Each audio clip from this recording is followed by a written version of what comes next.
Good morning. It's me again, Caitlin, and I just wanted to share my thoughts and hopefully God's thoughts that He's been speaking to me with you this morning. I want to do it fast because both the boys are probably going to wake up any minute. But the other day, I was just, seeing a lot of posts and people talking about Lent, and my wonderful mother-in-law even had texted us and said, "Hey, Lent's coming up. You should do something for it. Don't forget." And so as I thought about it more, I just thought about how I looked it up. I was like, what really is Lent? Because my perception of it is probably a little warped. I think of like eating fish sandwiches on Fridays from McDonald's, or I think of giving up chocolate, or I remember one year when I was little, I gave up like s'mores Pop Tarts because they were my favorite thing. But it's kind of like, what was the real reason I was doing it? Or a lot of times we give up chocolate or something fattening because it's like really we have the ulterior motive of, oh, I'll lose weight during this. But what's the real meaning behind Lent, and what is it? What are these 40 days leading up to? And when I think of Easter, Lent ends at Easter, and it's like, okay, what is Easter? I think of my childhood, and I think of the Easter bunny and my Easter basket that my parents would hide for me filled with goodies and looking forward to that. And I think of going to church and getting a new Easter dress for it and everything.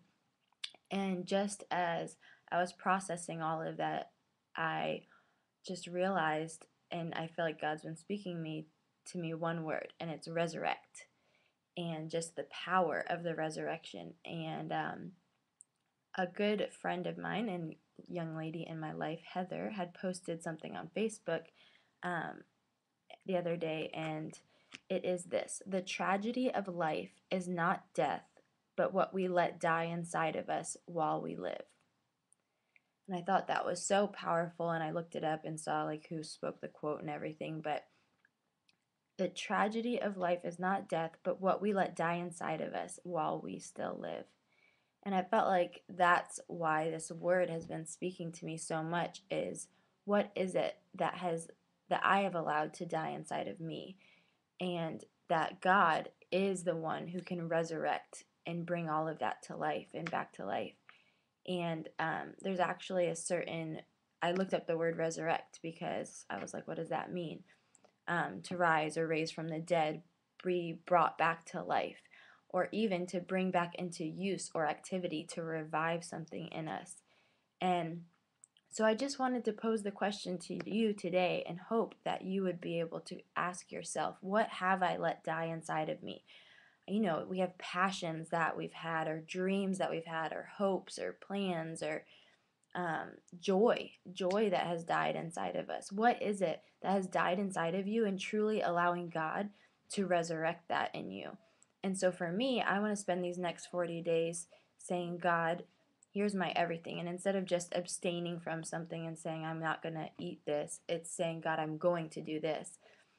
And so working on my inner man and my inner self, and I'm going to do certain things, and I feel like God's told me a couple things that I can do. So I just wanted to encourage you to do the same thing, so that those things that have died inside of you, it doesn't have to stay that way, it doesn't have to be that way. There is hope.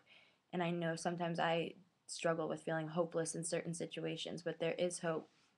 And so the verse I wanted to share with you is one that pretty much everybody in their lifetime has probably heard, but just pay a little bit more attention to it and try to let it really sink in. It's Jeremiah 29, and I'm going to start at verse 11. For I know the plans I have for you, declares the Lord, plans to prosper you and not to harm you, plans to give you hope and a future. Plans to give you hope and a future. So, what are those plans? And actually, I just heard something the other day spoken by someone, and it was, when we're little, we all have we know we're going to be amazing one day. We think of superheroes, and we think of doctors or teachers. Everybody says, I want to be something amazing and do something amazing. But what got in the way, and what stopped you from thinking that?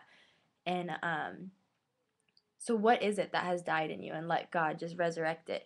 But I wanted to continue actually with the next verse after that. So God's talking about the plans he has for us, the hope and future.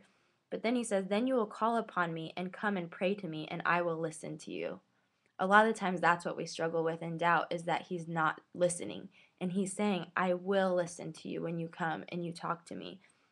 And then the next verse is so good. You will seek me and find me when you seek me with all of your heart. I will be found by you, declares the Lord. So if you feel like you've struggled or had doubts or had a hard time finding God, continue to seek after him with all your heart and you will find him. And then after he says, I will be found by you, he says, and I will bring you back from captivity. And so, whatever those things in your life are that have died, whatever those things in your life, those passions, those dreams, those hopes, those things that have died in your life, let him resurrect them. Let him bring them out of captivity. Because when you seek him with all of your heart, you will find him. Have a good day.